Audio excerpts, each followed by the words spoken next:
संगमनेरकरांनो, आता तुमची प्रतीक्षा संपली आहे, कारण सुरू झालाय सारिका चिल्ड्रन अँड लेडीज वेअरचा भव्य मान्सून सेल. आकर्षक one piece, churidar, western dress आणि फुल सूट फक्त 300 रुपयांपासून. 5 ड्रेस खरेदी करा आणि 1 ड्रेस अगदी मोफत मिळवा. त्यासोबतच स्टायलिश जीन्स आणि ब्रँडेड टी शर्ट्स फक्त 100 रुपयांपासून. उत्तम गुणवत्ता, ट्रेंडी कलेक्शन आणि सर्वात परवडणारे दर फक्त सारिकामध्ये. मग आजच भेट द्या. Sarika children and ladies wear, बाजारपेठ, संगमनेर. सारिका म्हणजे प्रत्येक सीझनमध्ये स्टाईल आणि प्रत्येक खरेदीत बचत. मोबाईल 9767 335 335. संगमनेर शहरातील बसस्थानकावर छत्रपती शिवाजी महाराजांचा अश्वारूढ पुतळा व्हावा, अशी बऱ्याच वर्षांपासून संगमनेरच्या नागरिकांची मागणी होती. दुर्गाताई तांबे ह्या नगराध्यक्ष असताना याबाबत ठरावही झाला होता आणि आज अखेर पुतळा बसवण्याचा निर्णय झालाय. आज एसटी विभाग नियंत्रक जगताप आणि मुख्याधिकारी दयानंद गोरे यांच्या सहीनं करारनामा झालाय. संगमनेर नगर परिषदेच्या वतीनं हे स्मारक उभारणीस लवकरच सुरुवात होईल, अशी माहिती आमदार सत्यजित तांबे यांनी दिली.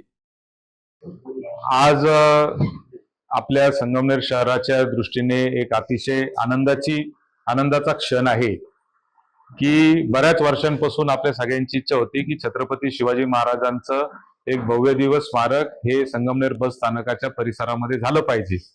त्यासाठी 2018 सालीच या नगरपालिकेने ठराव केला होता. नगराध्यक्षा तत्कालीन दुर्गाताई तांबे असताना आणि याच्यातले अनेक लोक त्यावेळेस नगरसेवक म्हणूनही त्या बॉडीमध्ये सूचक, अनुमोदक, विश्वासराव मोतडक आणि सगळे लोक त्यावेळेस, किशोर भाऊ पवार, नितीन अभंग, किशोर भाऊ टोकसे, हे सगळे जुने, मोहम्मदभाई जे आता उपनगराध्यक्ष आहे, हे सगळे जण त्यावेळेस कमिटीमध्ये होते. आणि त्यावेळेस असं आपण मागणी केली होती की बस स्थानकावर जागा द्यावी.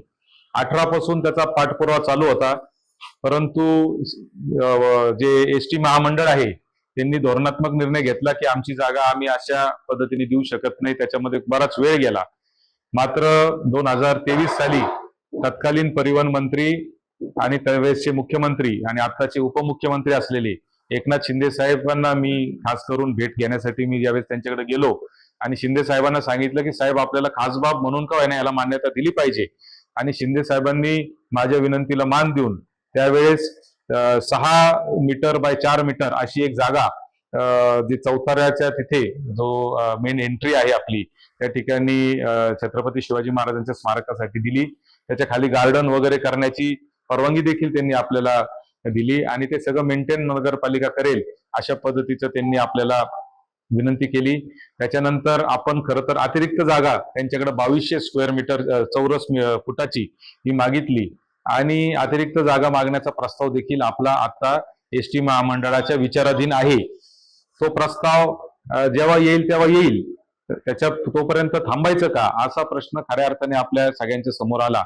आणि मग आपण सगळ्यांनी असा निर्णय घेतला की छत्रपती शिवाजी महाराजांच्या स्मारकाचं जे काम आहे ते आता चालू करायचं, कारण तशी अतिरिक्त जागा जी मिळणार आहे ती आपल्याला तिथं गार्डन आणि ते करण्यासाठीच लागणार आहे. ती जागाचा निर्णय होईपर्यंत आपलं बाकीचं चौथारा असेल किंवा त्याच्यावरचं जे आपलं पुतळा बसवण्याचं काम असेल हे सगळं होईल. त्या दृष्टीने नगरपालिकेने जे आहे त्याचं टेंडर देखील केलं.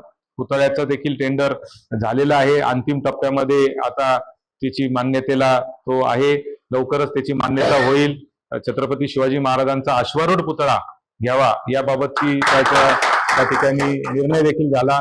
खरं तर आपण तो देखील निर्णय हा सगळा गावकऱ्यांवर टाकला होता की जे संगमनेर शहरातले रहिवासी ठरवतील तो पुतळा आपण त्या ठिकाणी बसवू आणि सगळ्यांमते तो अश्वारूढ पुतळा करण्याचा निर्णय झाला. आज आपल्या संगमनेर शहराच्या दृष्टीने ऐतिहासिक असा क्षण आहे की जे आपले विभाग नियंत्रक आहे एसटी महामंडळाचे अहिल्यानगर जिल्ह्याचे जगताप साहेब यांच्या आणि माननीय मुख्यमंत्री मुख्याधिकारी गोरे साहेब आहेत, या दोघांच्या सहीने आज नगरपालिकेचा आणि एसटी महामंडळाचा करार होतोय आणि एसटी महामंडळाने ती जागा आता नगरपालिकेकडे हस्तांतरित केलेली आहे. त्यानंतर जी अतिरिक्त जागा आहे ती अतिरिक्त जागा मागणीसाठीचा पण आपला लढा चालूच राहणार आहे. अतिरिक्त जागा सुद्धा आपल्याला मिळालीच पाहिजे अशी आपली मागणी आहे. त्या दृष्टीने देखील आमचा पाठपुरावा प्रताप सरनाईक साहेब असतील किंवा कोसेकर साहेब जे त्यांचे MD आहेत महाराष्ट्र राज्य एसटी महामंडळाचे, त्यांच्याकडे आपला पाठपुरावा चालूच आहे. तो मिळेल तेव्हा आपण त्याचा प्रयत्न करणारच आहे. पण दरम्यानच्या काळात मिळालेल्या जागेमध्ये प्लॅनिंग करून आपण त्या पद्धतीने सगळा एक करतो आहे. त्याचा एक ऐतिहासिक क्षण आहे. त्याची आज या ठिकाणी करारनामा झालेला आहे. त्याबद्दल मी एसटी महामंडळाचे पण आभार मानतो की तुम्ही हा निर्णय या ठिकाणी घेतला. आणि सीओ साहेब, तुम्ही आणि नगराध्यक्षा डॉक्टर मैथिली तांबे, उपनगराध्यक्ष मोहम्मद भाई, विश्वासराव मुर्तडक, किशोरभाऊ टोकसे, किशोरभाऊ पवार, नितीनजी आबंग, त्याचबरोबर शैलेशजी कलंत्री, चिकू शेठ जाजू, जे मागच्या कमिटीत होते, तुमचाच ठराव हा आहे आणि आता हा नवीन झालेला आहे. यावेळी नगराध्यक्ष डॉक्टर मैथिलीताई तांबे, उपनगराध्यक्ष नूर मोहम्मद शेख आणि सर्व नगरसेवक हजर होते. Sukhdev Gadekar, C news Marathi, Sangamner. KM hospital Sangamner, माफक दरात अत्याधुनिक वैद्यकीय सेवा, 100 पेक्षा अधिक तज्ञ डॉक्टर्स, हृदयविकार, स्त्रीरोग, अस्थिरोग, अपघात विभाग, मेंदू आणि मणक्याच्या शस्त्रक्रिया, सांधे प्रत्यारोपण, लॅप्रोस्कोपिक आणि robotic surgery, dialysis, CT scan, plastic surgery, मधुमेह, पॅरालिसिस, छातीचे विकार आणि जनरल मेडिसिन, त्याचबरोबर सर्व मेडिक्लेमची कॅशलेस सुविधा, सर्व शासकीय योजना उपलब्ध, अत्याधुनिक मॉड्युलर ऑपरेशन थिएटर आणि 24 तास अत्यावश्यक सेवा. ठिकाण विठ्ठल मंदिरासमोर, अकोले बायपास रोड, संगमनेर. संपर्क 99 532 99 532.